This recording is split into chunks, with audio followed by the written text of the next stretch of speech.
Hola, bienvenido.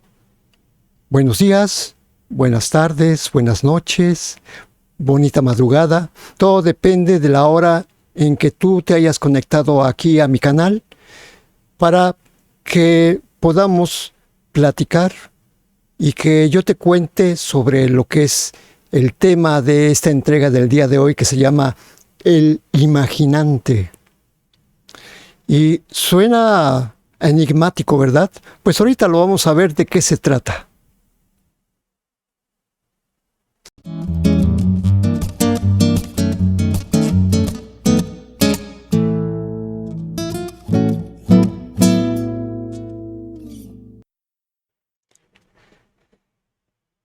Bueno, pues sí, efectivamente, el imaginante, como habrás notado, es una palabra inventada por mí, porque es una manera de reconocer una parte de mí que está formada por miedos entretejidos.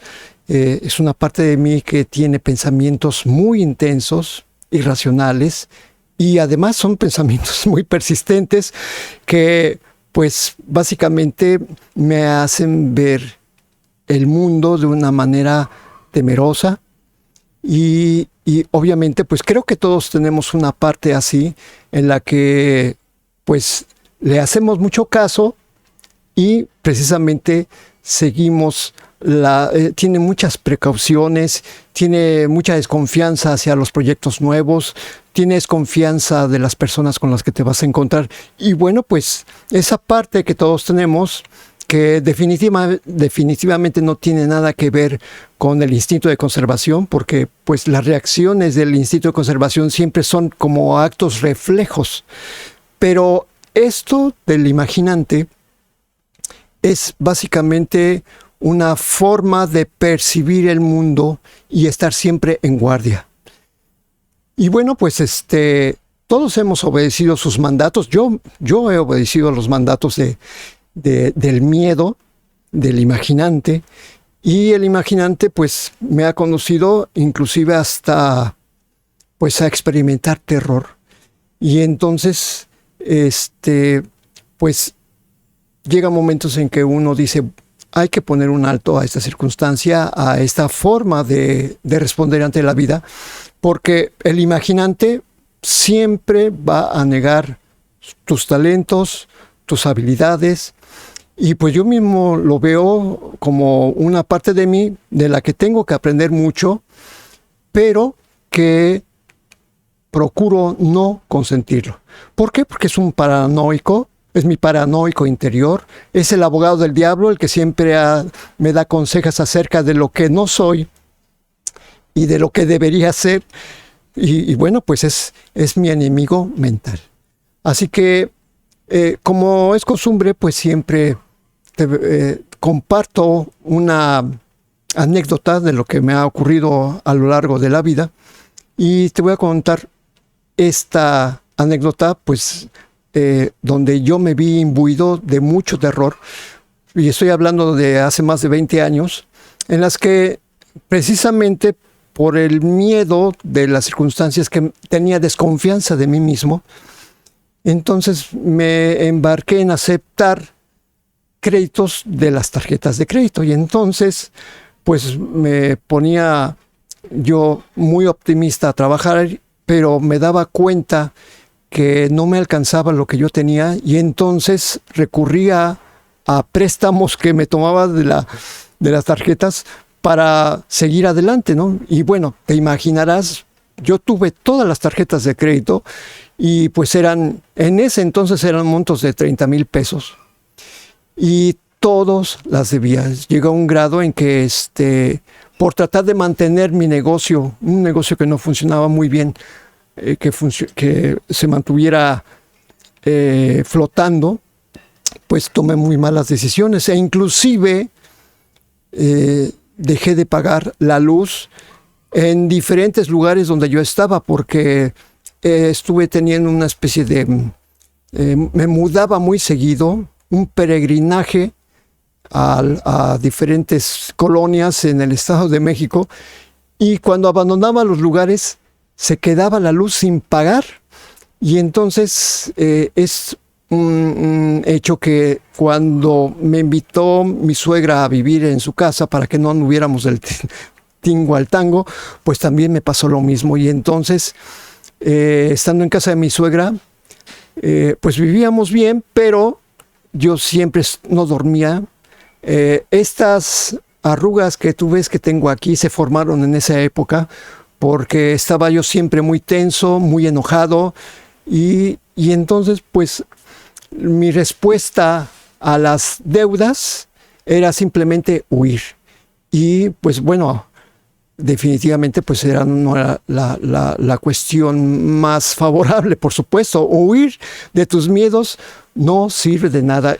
Y además hay un detalle que pues mis hijos crecieron viendo esa actitud de mi parte y pues adoptaron, se vieron influidos por mi forma de pensar. Y después, cuando yo llegué aquí a Zihuatanejo y que mi esposa vino a pasar una temporada conmigo porque pues se estaba adaptando, todavía no se decidía a venir, estuvo conmigo unos 3 o 6 meses y resulta que en ese proceso pasaron los de la compañía de luz y hicieron un cambio de cableado, pero no conectaron la luz de la casa donde yo vivía. Y entonces mi hijo cuando vi ese proceso, estuvo muy atemorizado, según lo que él nos cuenta. Y entonces yo dije, mira, efectivamente, eso me toca a mí porque yo se lo enseñé, ¿no? Finalmente, yo ya estaba en otra situación económica y todas las deudas que tenía se pagaron, se desaparecieron. Y entonces pues ya pude trabajar de una manera más calmada. ¿Por qué? Porque la cordura empezó a regresar a mi mente. Sí, y por supuesto, todavía hay ocasiones en que me distraigo y el imaginante trata de controlar mis acciones, mis impulsos, mis reacciones. Y bueno, todos creo que tenemos una parte que se imagina los futuros de lo más negro posible, pero en mi caso, pues yo he tratado de vencerlo y que no se mantenga al mando mucho tiempo en mi mente. Y a lo mejor tú te preguntas que ¿por qué te cuento esto?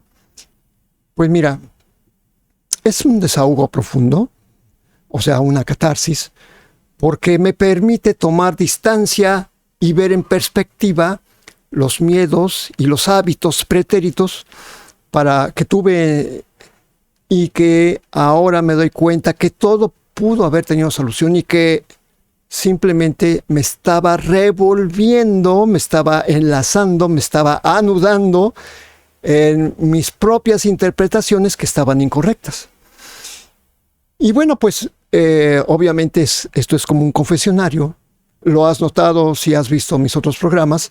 Es como una especie de confesionario donde yo te digo, pues hice esto mal. Y pues es algo que solamente se lo cuento a mis amigos, porque pues los amigos son los que te ayudan en esto. Y bueno, pues yo he considerado que tú eres mi amigo. De hecho, siempre te he dicho que eres mi amigo. Y entonces, bueno, pues creo que tengo la confianza de poderte elegir como una escucha adecuada, porque pues también eso me permite compartir el proceso de los escapes que he tenido de diferentes situaciones, ¿no? En este caso, escapar de la zona del terror, ¿no? Y bueno, pues lo que te voy a compartir, pues definitivamente no es una cosa del otro mundo, pero realmente qué trabajo me costó, porque vencer y transformar mis propias creencias, mis propios miedos, sí es un trabajo arduo, pero si se lleva de forma ordenada, puede ser un proceso bastante educativo. Y bueno, pues te voy a compartir que yo inicio averiguando de dónde viene mi forma de actuar. Y bueno, pues definitivamente tiene que ver mucho lo que viví cuando era niño con mis padres, porque la forma en que reaccionaban acerca de las deudas, acerca del dinero, acerca de gastarlo, pues a mí me moldeó. Y bueno, pues finalmente fue algo que no cuestioné y venía en parte inconsciente para que yo siguiera repitiendo en el futuro. Se dice por ahí que somos arquitectos de nuestro propio destino, pero también somos arquitectos de nuestro propio desatino. Y me doy cuenta que, ¿qué es lo que hace el arquitecto? El arquitecto diseña, ordena, conforma cómo va a ser un proyecto, y el ingeniero pues simplemente lo toma como una orden, ¿sí?, para llevarlo a cabo y sigue simplemente el diseño. Entonces, las actitudes, las formas en que nos comportamos en la vida, y yo en mi caso, el cómo reaccionan ante las cuestiones del dinero, pues ha sido primero aprendido, después adoptado, y ahora pues lo que busco pues es adaptarlo a una forma diferente de pensar. Porque en cuanto al diseño, pues la naturaleza sigue las pautas. La naturaleza no no diseña figuras, sino ya sigue pautas establecidas, y solamente los seres humanos somos capaces de diseñar, y vamos, básicamente, pues cualquier cosa, desde una pluma, un lápiz, un auto, todo primero tuvo que haber pasado por la mente como pensamiento para que se pudiera reflejar después en una realidad concreta. Alguien tuvo que haber imaginado esta pluma primero para poder hacer un diseño en papel, y después se le pasara a un ingeniero, y de ahí a un proceso de fabricación. O sea, todo lo que pensamos alcanza siempre una realidad en el mundo concreto. Y bueno, pues si pensamos mal, pregúntame a mí, también cuando piensas mal, esas circunstancias, esas situaciones, esas imágenes mentales, también se crean, se fabrican en experiencias que vives. Entonces, obviamente yo me di cuenta que tenía que llevar un proceso de transformación mental para poder seguir adelante y no volver a caer en los mismos errores, porque generalmente volvemos a caer en los mismos errores. Entonces, para poder hacer un buen plan a futuro, primero yo averiguo el origen y empiezo con la aceptación de responsabilidad, o sea, responsiva. Ya alguna vez lo dije, que antes la palabra responsabilidad era una palabra que me caía mal porque implicaba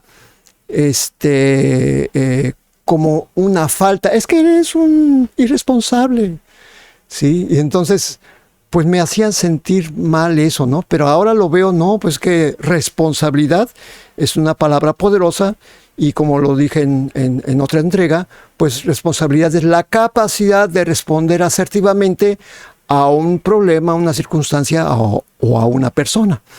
Así que yo mismo, este proceso, que lo veo principalmente personal, altamente personal, privado, porque pues sí, puedes en un momento dado compartirlo, pero es mejor que sea personal, porque tú sabes exactamente qué es lo que sucede dentro de ti.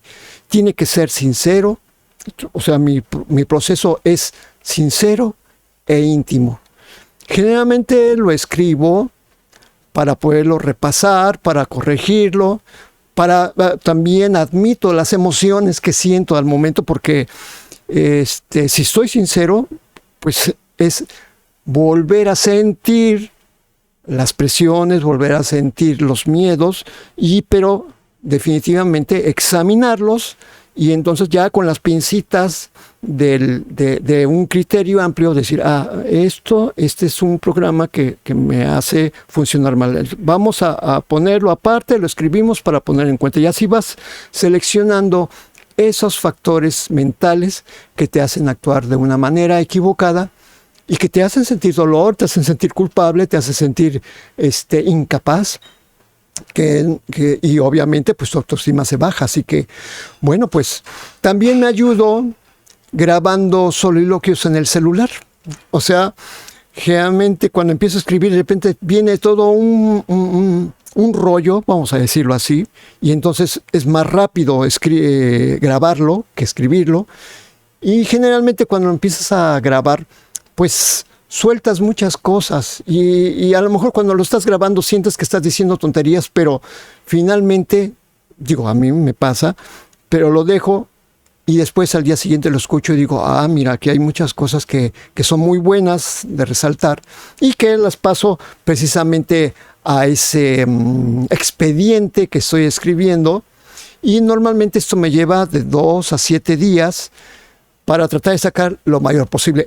Obviamente que no sacas todo porque hay cosas que permanecen escondidas, pero tú sabes que cuando tú haces este proceso de aceptación de responsabilidad, pues van a surgir cosas más adelante y ese expediente pues tiene que ser actualizado, ¿no? Es confesarse uno mismo, pues yo acepto que hice esto, pero porque pensé de esta manera. Obviamente no es excusarse, ¿no? No es de ninguna manera buscar golpes de pecho, tampoco es cambiarle el nombre, no decir, no verlo como algo que surgió de afuera por condiciones externas, sino que yo tuve una interpretación acerca de eso y fue incorrecto, y entonces, bueno, pues a ver, hay que escarbar, ¿no? Hay que escarbar un poquito cuando se puede, cuando tiene uno la mente abierta, el examinar el pasado. No siempre se puede, pero finalmente la forma que reaccionamos es un reflejo de algo pasado y ahí está como evidencia. Entonces, bueno, pues obviamente que este proceso no es de mi invención. Y de hecho lleva muchos años sobre el planeta rodando, enseñando a diferentes personas. Lo he visto escrito, lo he escuchado en videos, lo he repasado, lo he transcrito, y también hay una cosa que me he dado cuenta, es que si no se pone en práctica, pues permanece como letras. Es letra muerta. Así que mucho de este examen de aceptación de la responsabilidad es una confesión, como lo dije hace, y pues estas confesiones no son para que tú las proyectes sobre otras personas, sino es cómo te has traicionado a ti mismo. O sea, en mi caso, digo, cómo me he traicionado, cómo me he autosaboteado, en qué momento he sido indiferente a las cosas que me suceden y las dejo pasar sin poner atención. Y obviamente, pues este es un proceso que es duro, que produce tragos amargos. Es un golpe contra la propia autoestima y bueno, te baja, por supuesto. Pero también procuro no regañarme. ¿Por qué? Porque si yo mismo reconozco que hay cosas que estuvieron mal y me regaño, pues entonces lo único que estoy haciendo es alimentar la culpa. Y lo que busco es precisamente quitar esos pesados fardos que traemos arrastrando de culpa, que son completamente innecesarios, que son antimotivantes, y aparte nos detienen, nos hacen el paso más difícil. Así que no me regaño, como dije, no me doy golpes de pecho, y también, bueno, pues trato de descubrir el propósito oculto que yo tengo al seguir las instrucciones de esta voz que el imaginante tiene dentro de mí. Así que, como digo, hay muchas veces que caigo, pero me doy cuenta que es el imaginante el que está hablando y, a ver, hay que seguir adelante. Así que lo que busco es decirme a mí mismo El imaginante soy yo. Es una parte de mí mismo, no es algo externo a mí, no es una entidad ahí misteriosa que está albergada en mi mente o parte de una posesión. No, definitivamente no. O sea, lo acepto como parte de mí, pero que no es un buen consejero. Y entonces ya he aprendido que tengo que tranquilizarme y darle paso a la prudencia, no a la prudencia, sino a la cordura, porque la prudencia a veces también es parte del miedo que el imaginante te lo disfraza muy bonito como prudencia, y la prudencia es miedo, finalmente también es miedo. Y entonces, pues para mí es indispensable este proceso, porque solamente así, en ese proceso, me perdono. Y cuando ya está la aceptación de la responsabilidad y me perdono y me digo, Charlie, adelante, ahora sí, ya tienes la mente abierta. Y te repito, este proceso es algo que hago continuamente, actualizando esa lista de pensamientos irracionales, porque los tenemos. Hay algunos que quieren esconderse en los recovecos mentales y de repente aparecen, ¿no? Entonces, por eso es un desbastado preciso en mi mente y continuo. O sea, preciso y continuo. ¿Por qué? Porque, pues, finalmente quiero sacarle fruto a todos los errores que he pasado, a todas las decisiones que he enfrentado, y quiero, pues te lo comparto, ¿no? Porque finalmente quizás te pueda servir. O sea, actualmente no planeo sin tener una responsiva clara y mi perdón. Y bueno, pues muchas gracias por llegar hasta este punto del video. Considérame mi amigo, soy Carlos Uribe, Charlie me dicen mis amigos. Y bueno, pues si te gustó, suscríbete, comparte el video, dale un like, y pues no me queda más que despedirme y decir hasta pronto. Nos vemos en la siguiente entrega.